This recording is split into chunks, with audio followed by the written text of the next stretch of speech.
Hello subscribers, it's been quite a while since I gave an update on my RPG Fortaeverse, so I thought I'd give kind of a current status and the state of the game and where things are at. So the past few months I haven't been able to work on it much because I've had a full-time software development job that's taken up almost all my time, and getting used to a new job, as you know, can be kind of draining. So I didn't want to put forth a whole lot of mental effort into development of Fortaeverse while I was getting used to the new job. So that being said, I do expect work to pick up a little more on Fortaeverse now, since I'm more familiar with the job I'm doing. So what I've been doing in the meantime on it, which takes a lot of time, but it's just kind of tedious work, is I've been updating the website. So if you go to fortaeverse.com, I have every single race and every single vocation defined now. There's also pictures for majority of classes and races. Just to kind of show you a few here, let's go in. How about the mercenary? The other thing I've been doing is I've been adding the skills in. So every single character class has their skills listed now. And I have details on a lot of those skills. Not every skill, but a lot of them. Like axe weapons, for example, it says it significantly increases the chance to hit and the amount of damage dealt with axes. That one's obviously straightforward. Some others that aren't necessarily as straightforward, like melee attack, has a very small impact on the chance of hitting with a melee weapon, as well as damage dealt. But there's all kinds of other skills too, of course, that are specific to a given class. Like, let's look at the scout.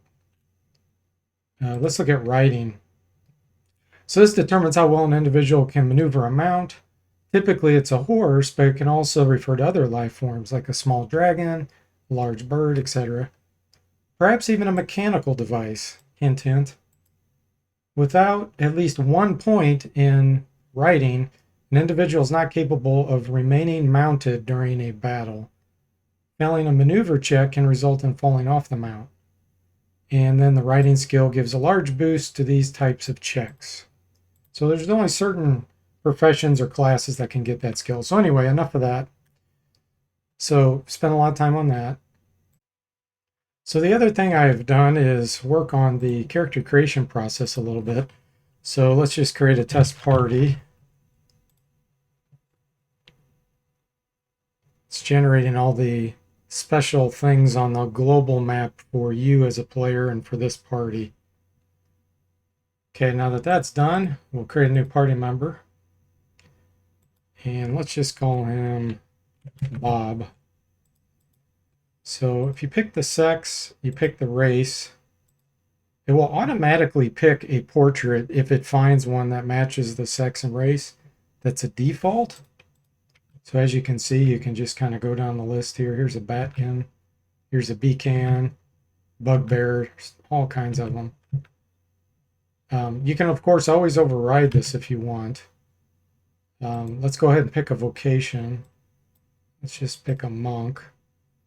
Now, what you'll notice is when you pick a particular race or vocation, what it's going to do now is give a description about it. Here it says foxlings are half human, half fox. They are graceful, super quick and dexterous, and very charismatic. They're also immune to magical effects that cause clumsiness. Their disadvantages include being fairly weak and not very tough.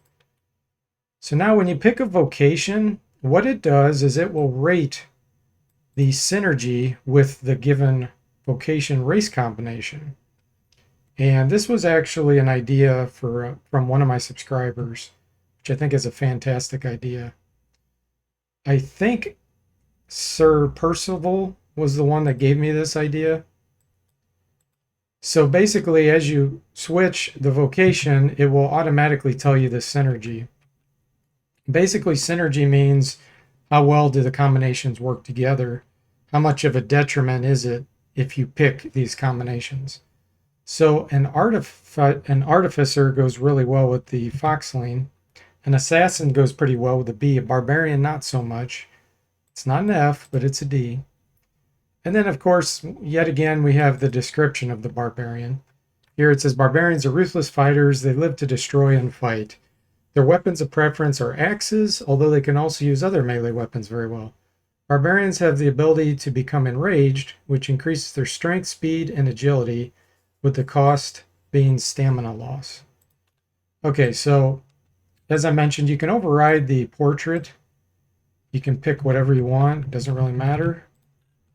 And we have currently 3, 4, 5, 6, 7, 8, 9, 10, 11, 12, 13 voices. If you don't want a voice for your character profile, you can always pick silent. But I've shown this before. Present. I can't promise anything, but I'll do my best. Yes. So you can just cycle through, click a button to hear what that sounds like. I will always help a fellow being. So you hit create character or go to the next page.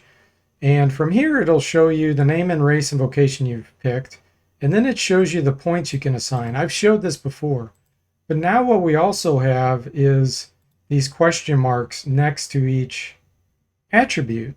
If you click it, it tells you exactly what these attributes do. For example, strength. It says how much physical force a life form can exert. It doesn't necessarily mean muscle mass, although strength is affected by that.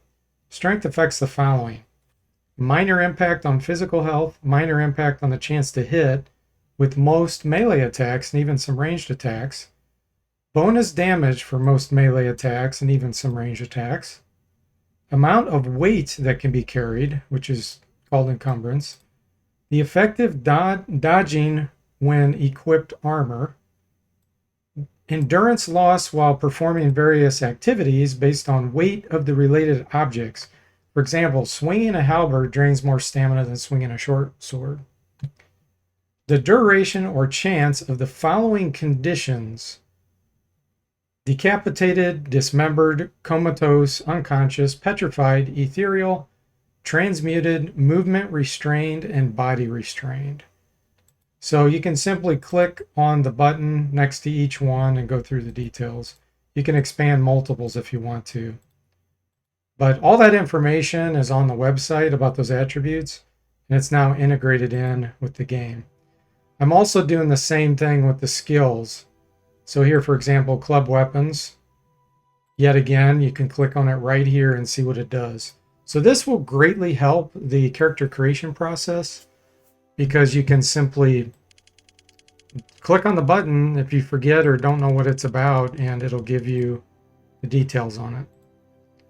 All right, so we've created a character. Let's just go ahead and say continue party. Now, down here, everything's the same here, where the text message is at the bottom. I probably am going to actually separate these out. I haven't done it yet. But make it where you can select what kind of messages are being displayed here.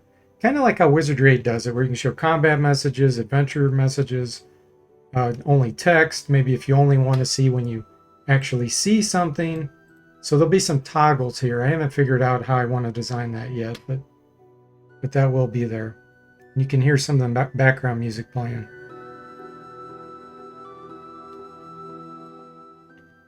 Okay. The other thing I recently did was I already made this where you can hover over and see life forms on the mini map. Here you can see there's a whole bunch of dead monsters here. And you might be like, why are all these dead monsters here when I just started the game? Well, I was doing testing and having all these monsters pitted against each other, and the computer controlled them for balancing and testing purposes. And I was setting certain leveled monsters against others. And so you can see there was just this big, huge melee of a battle here. And it looks like there's 6 human wizards here that wiped out all of those. So I think what I had done was I made these wizards have high level, so they're casting powerful spells, and they just destroyed all these other creatures. So I'll probably show some of that type of thing in the future, the automated combat and all that. But let's see, was there anything else here? I talked about this before, safe logout versus virtual logout. Safe logout is where you can log out and you're safe, but your characters won't perform any actions. So when you log back in the next time, they won't have aged, nothing would have happened, they wouldn't have healed, and they wouldn't have trained, for example, if you had them doing an action. If you do a virtual logout, they will remain logged into the system, and the computer will continue to do whatever you told them to do. So you can kind of program your characters how you want them to behave, and in certain cases, you're going to be able to say, do this thing and do this, so that you don't have to micromanage every single action. And I think that's probably about it. You've already seen a lot of this kind of thing. You've seen the level up. This is where you perform level ups or change vocations. If you're going to change a vocation, it tells you what you're missing. So you'll know that you're not going to be able to level up in that class for quite some time.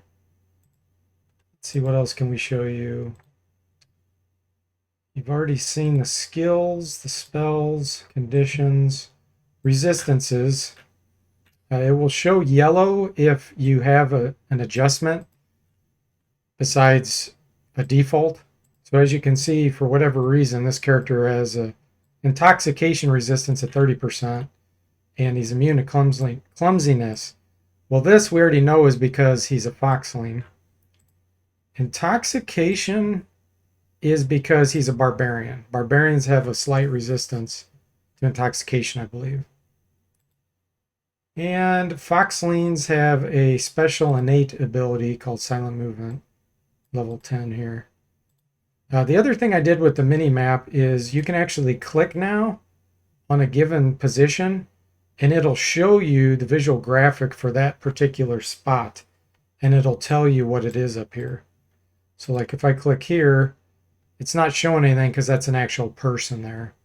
But if I click down here, this is the bank. So that tells me the bank. So I'm going to have it where you can click on people too, and it'll show their picture and show their names, kind of how it is down there when I'm hovering over them. So that's probably about all the show for now. But the game is definitely progressing. It just hasn't been that fast over the past few months. And any other updates I'll get, I'll display to you guys. And as always, I post most updates over on the Discord channel. So join the Discord channel if you want more frequent text type updates. Sometimes I'll put pictures out there. So if you want to volunteer for voice acting, as you can see, I could use a lot more voice actors. Please go to the Discord channel and volunteer there, and I will greatly appreciate your help. So until next time, thanks for watching.